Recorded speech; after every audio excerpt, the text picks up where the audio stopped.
बात आज की चैनल के कार्यक्रम आर पार में मैं सुरेंद्र चतुर्वेदी आपका स्वागत करता हूं। अपराधियों को बाद में राज छुड़वाना भजनलाल जी, पहले देशद्रोहियों को भगाओ।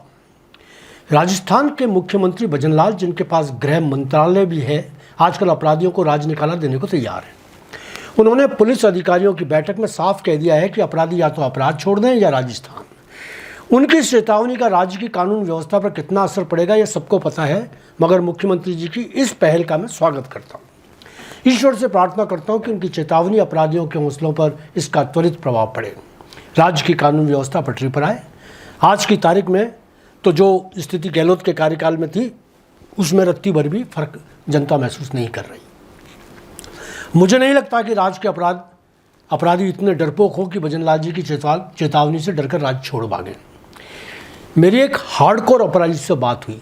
मैंने कहा, भाई अब बताओ क्या करोगे, अपराध छोड़ोगे या राजस्थान? वह हंसकर बोला, यही सवाल भजनलाल जी से पूछो, यदि अपराधियों ने राजस्थान नहीं छोड़ा तो आप क्या छोड़ोगे, राजस्थान या मुख्यमंत्री का पद?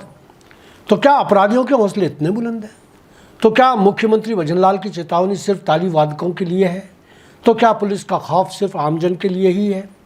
मैंने एक आम आदमी से पूछा कि मुख्यमंत्री जी की चेतावनी पर आपकी क्या प्रतिक्रिया है। तमतमाते हुए बोला, पत्रकार जी, मुख्यमंत्री जी राजस्थान छोड़ देंगे, गद्दी छूट जाएगी, मगर ये अपराधी राजस्थान नहीं छोड़ेंगे। डायलॉग बाजी से नेतागिरी चमक सकती है, अपराधी नहीं चमकते।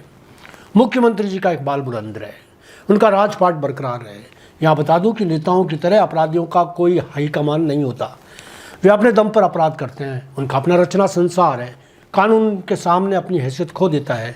पुलिस पानी भरती है, सियासत उनके हुक्म की गुलामी करती है।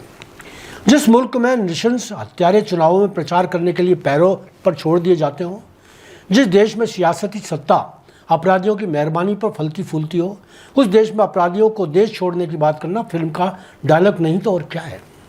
आप अपराधियों की राज्य छोड़कर जाने की बात करते हैं, यहाँ अपराधी जेल से अपना कारोबार जारी रखते हैं। जेल से लूटपाट, हत्या, तस्करी, अपहरण, रंगदारी सारे अपराध कारित होते हैं। और तो और अपराधियों के फर्जी एनकाउंटर के बाद भी उनके नाम पर गैंग चलाई जाती रहती है। गुर्गे उनकी जिम्मेदारी संभाल लेते हैं। ऐसी स्थिति में लगता नहीं कि अपराधी अपराध छोड़ देंगे या राज्य। अब आइए बात करें अजमेर की, जहाँ कल ही सांप्रदायिक सद्भाव को तोड़ने के प्रयास में मशगूल युवक को गगवाना से गिरफ्तार किया गया है। वाजिद खान नाम के इस युवक पर आरोप है कि यह लगातार और लंबे समय से देश में व्याप्त सामाजिक समरसता को छिन्न भिन्न करने का प्रयास कर रहा था। सोशल मीडिया पर हिजबुल्लाह, हमास, आतंकी संगठन ISIS के समर्थन और इजराइल पर आपत्तिजनक टिप्पणियां करने वाले युवक को गेगल थाना पुलिस ने गुरुवार को गिरफ्तार कर लिया। आरोपी लगातार अपने एक पेज पर आतंकी संगठन के समर्थन की पोस्ट में इजराइल विरोधी पोस्ट डालता आ रहा था।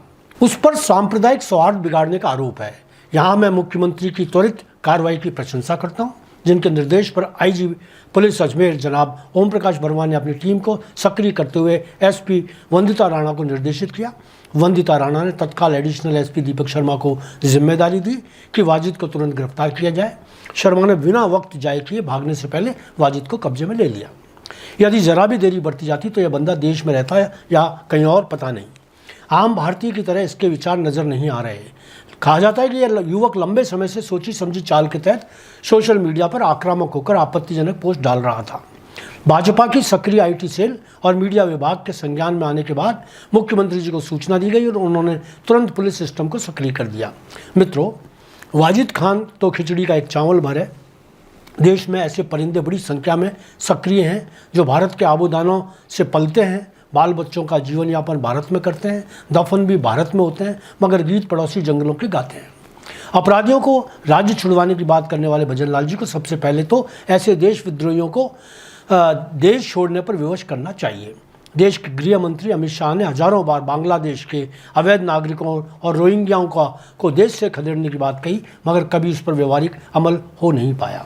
यदि भारत में रहना है तो हमें अपनी आस्था तो अपने ही देश के संविधान पर रखनी होगी। यह तो कोई मुल्क बर्दाश्त नहीं करेगा कि लोग सरकारी सुविधाओं का लाभ उठाते हुए देश विरोधी कार्रवाइयों में लिप्त रहें। यह देशद्रोह है और इसका भारत में कोई स्थान नहीं। यदि मोदी, शाह या भजनलाल जी सिर्फ इन देश विरोधियों को ही खदेड़ दें तो देश के अपराधियों पर शिकंजा तो बाद में भी कसा जा सकता है। आज इतना ही, धन्यवाद।